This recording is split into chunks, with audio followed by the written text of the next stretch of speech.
Yo Proski, uyu ni P1 promoter, iyi ni Truth TV Rwanda, ngarutse muri cya kiganiro cya entertainment kugira ngo nkugezeho babahanzi muri iyi minsi batagikora, ariko banzu kandi aho subscribe tujye tubana gatanu ku kandi. Uyu munsi rero ntagutindiye nkuzaniye umuhanzi bita Rwirangira, ugiye kumara umwaka wose adasohora indirimbo ku rukuta rwe rwa YouTube.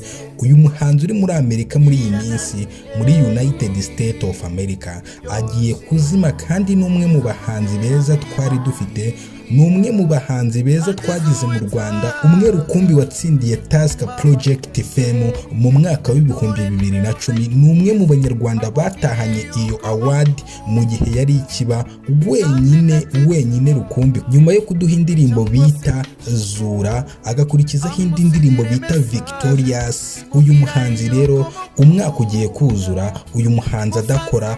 Rwirangira rero n'umwe mu bahanzi beza u Rwanda rwagize muri rusange ndetse no muri iyi generation yacu, kubera yuko umuhanzi nyarwanda ujya mu marushanwa akazana Task Project Fame ibihatanirwa na East Africa yose, Abanyakenya, Abagande, Abanyatanzania n'Abarundi n'Abakongomani. Ni ikintu kiba kitoroshye kubera yuko Task Project Fame ni irushanwa ryari rikomeye, ni irushanwa ryatwaraga umugabo rigasiba undi, ariko kubona umunyarwanda nka Rwirangira yaragiye muri Tanzania akabasha kwegukana rino rushanwa, ni ikintu cyagaragazaga neza ko afite akazoza mu muziki. Ni ukuvuga ngo ubundi Rwirangira twumvaga ko ari umuhanzi uzagera ku rwego mpuzamahanga, ariko ibyo ntago byaje gukunda. Narabibabwiye umuhanzi ugeze muri Amerika sinzi ikintu cyita kibaho, ariko Rwirangira nawe urabona ko agiye kuzima. By'umwihariko ni umwe mu bahanzi beza rero, nkuko narindi kubikubwira, twagize mu Rwanda. Yabashije gutsindira Task Project Fame, yego nibyo, ndetse anashyira u Rwanda ku yindi level, kubera yuko ibyo ngibyo rwose byo ntago twabihakana. Ariko Rwirangira muri iki gihe yarazimye, kubera yuko burya iyo uri umuhanzi w'umuprofessionnel ukamara amezi arenga 8 udasohora indirimbo, buriya ni ikiba kigaragaza neza yuko imbaraga zawe zatangiye kugabanuka. Ikiba gikurikira ni ukuzima.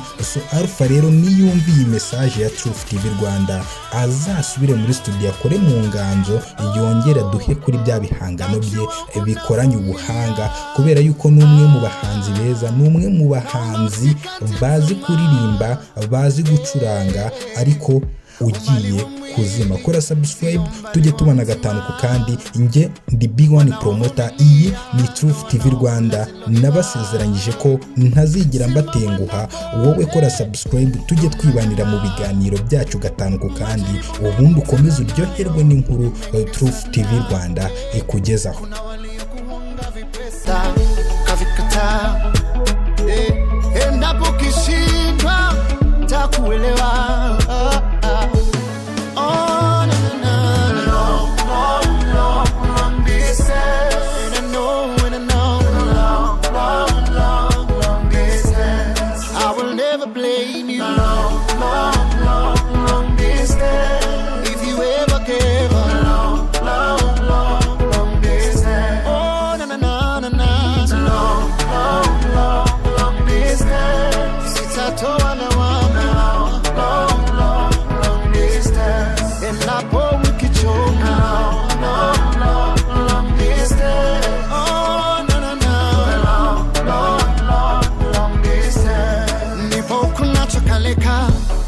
Natazidi kupambana kama sitokata tamaa, nina wewe mpaka kiyama. Najua Mungu wangu ataweka njia.